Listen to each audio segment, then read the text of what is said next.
also concerned about the condition of the dog. We wanted to make sure that the dog had food and water as well. How was the dog? I'm sorry, how was the dog? The dog was in good condition.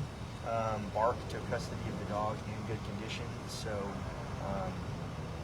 that's obviously a very positive, outcome of this. Can you give us anything on the time frame from April to now and why it took so long to get the suspect? Right. I really can't. That's going to be part of the investigation. I wish I had a little bit more insight into that. The way these often work is patrol generates the initial report, which in this case, that's exactly what happened. At the time of the initial offense in April, the suspect was, of course, not at the location, so we obtained all of the information. The assigned patrol officer generated the report, and then that went to an investigating division.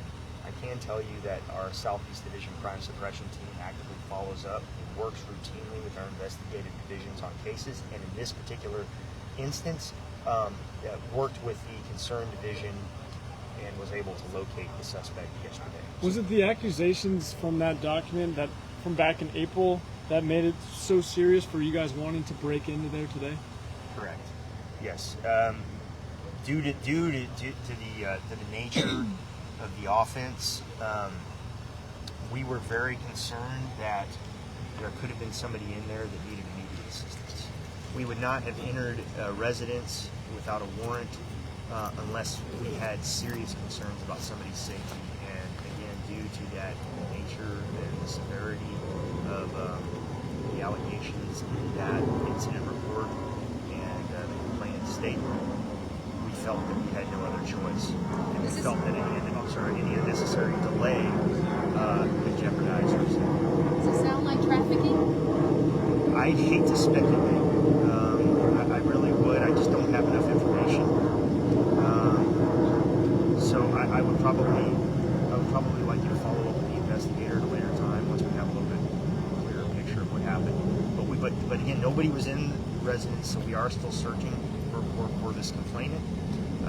We have several additional leads that I really can't divulge right now that we're going to follow up on. That was my question. The complainant, the victim. Yes, the victim. When was the last time police were in contact with this woman? That's a very good question. So there have been multiple calls for service at this location in the last year. I can't tell you when the last time the police actually made contact with her. I'd have to look into that.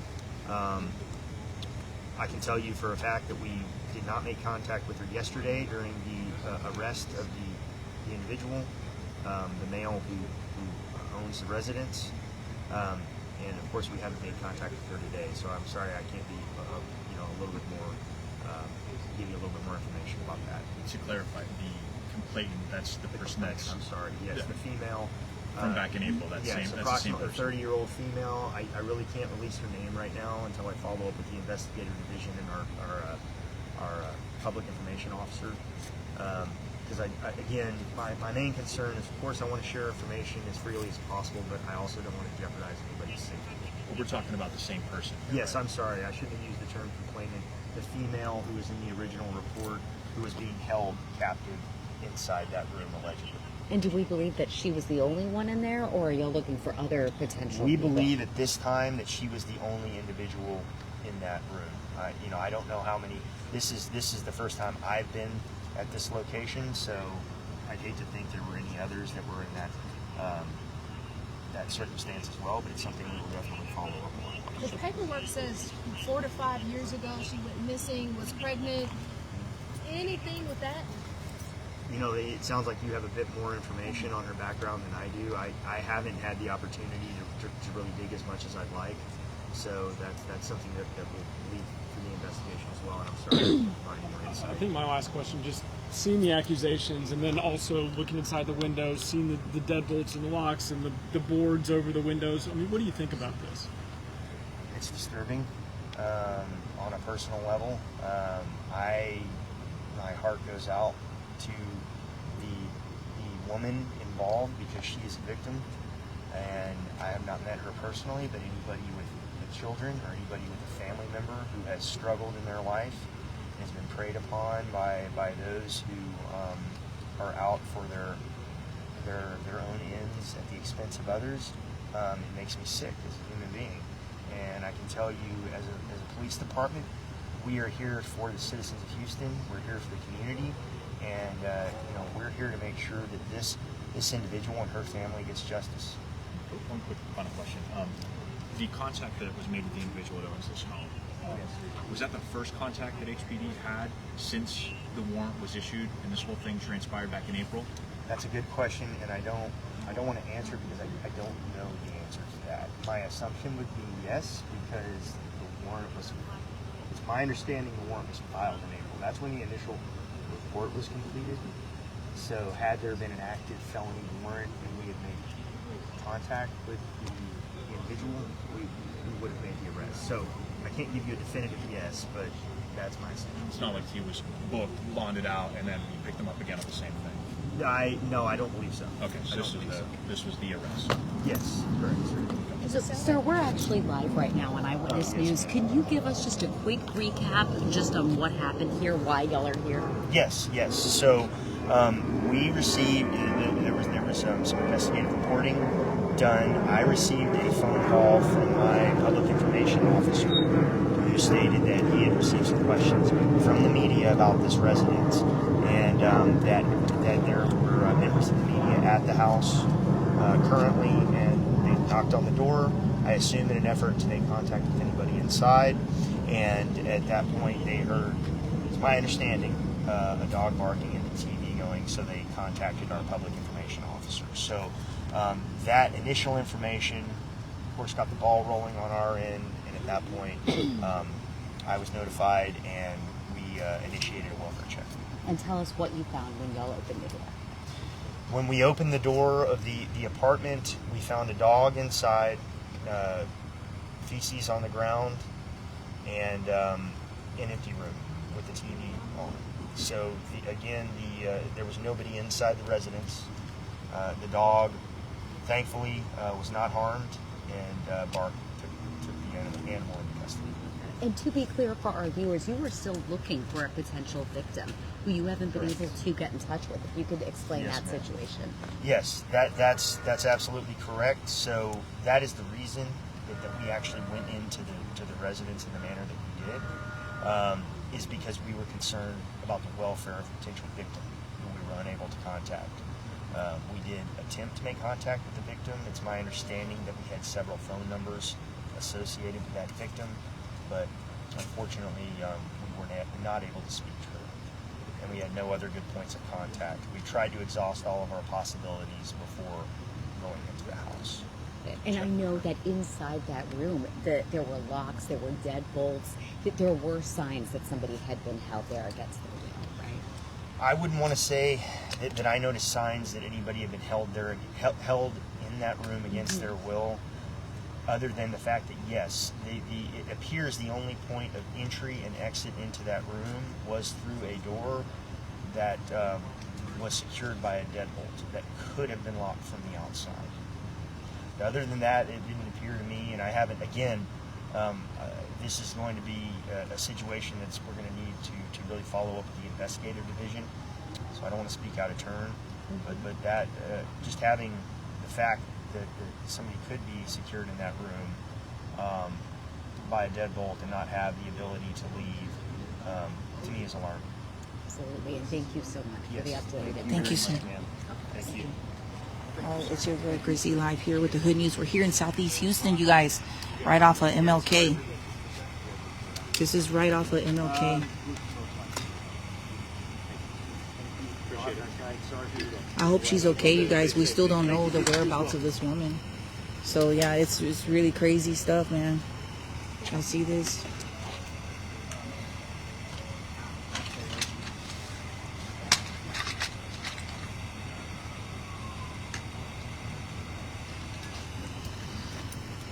He's doing the best he can with the information he does have. They don't have a whole bunch, you guys. So this is Southeast Patrol. As you guys see, Southeast right there, the SE, right off of MLK. Hey there. How are you? I'm good, how are you? Man.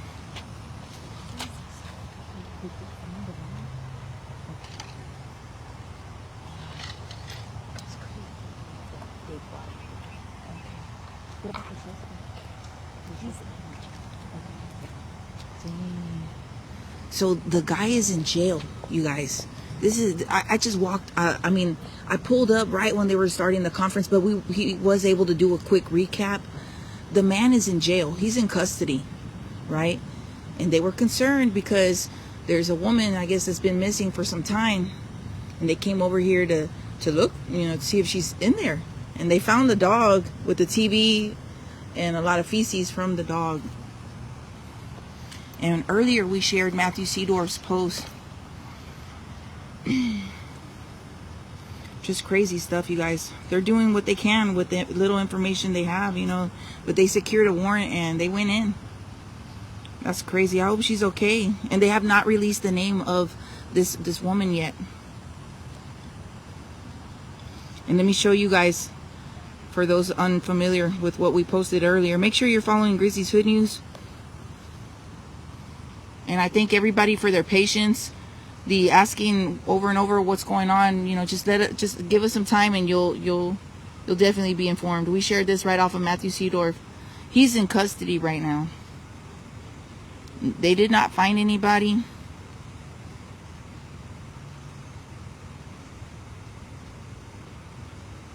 But they came here to look. Man, this is crazy stuff, you guys. We can't make this up, man. Houston, these are the Houston headlines. And I'm going to go ahead and dip, folks. It's your girl, Grizzy. This is the house we're looking at right here. And if you notice, that's just crazy. I think a reporter came and knocked on the door today. And I'm about to dip.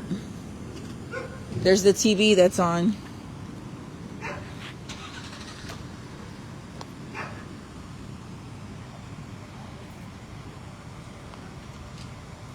That's the TV that's left running. Can y'all see the TV in there? Oh, Lord. Thank you to Southeast Patrol. They're in the house. Southeast Patrol in the house. All right. Look at there's the TV running in there. Y'all see the window? Ugh. The window itself looks like it's boarded up. Oh man, I don't know. This is crazy. Crazy stuff, y'all. So the dude is in custody and they are waiting right now. They secured a warrant to be able to go in, and all they found, thank goodness they found the dog. I mean, the dog would have gone hungry. A TV running and a dog, and lots of feces in the room.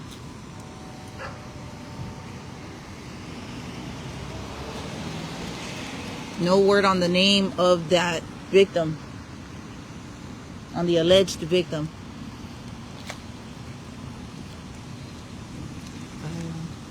All right. Crazy stuff, y'all. We're in Southeast Houston. Let me give you all the name of the street. I think I'm on Perry. Hold on, let me check real quick. I just drove. Yeah, Perry. Hey, what's going on, friend? I'm Grizzy. Nice to meet you. Hey. Pleasure too. Were you the one that was knocking on the door?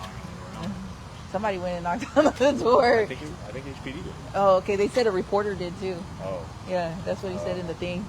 Okay. Yeah, no. No. All right, folks. Nice to meet you too. All right. Reporting live. It's your girl, Grizzy. I'm going to go ahead and dip out, friends. Here goes more HPD. They're clearing out. But yeah, we are able to pull up at the end of this just to get that little quick recap. Y'all be safe, man. This is scary stuff, man. We got a lot of missing people, and there are many situations like this as well. I don't doubt it. We have a lot of situations. There's probably a bunch of people held captive inside a house. So yeah, very scary stuff. But they did not find this alleged victim. So yeah, we're out here reporting live here off of MLK and Perry. It's your girl, Grizzy. Back to you, friends. Be safe.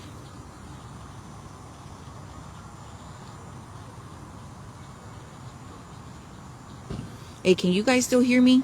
Or do I need to do this video again? Give me some thumbs up. All right, thank you.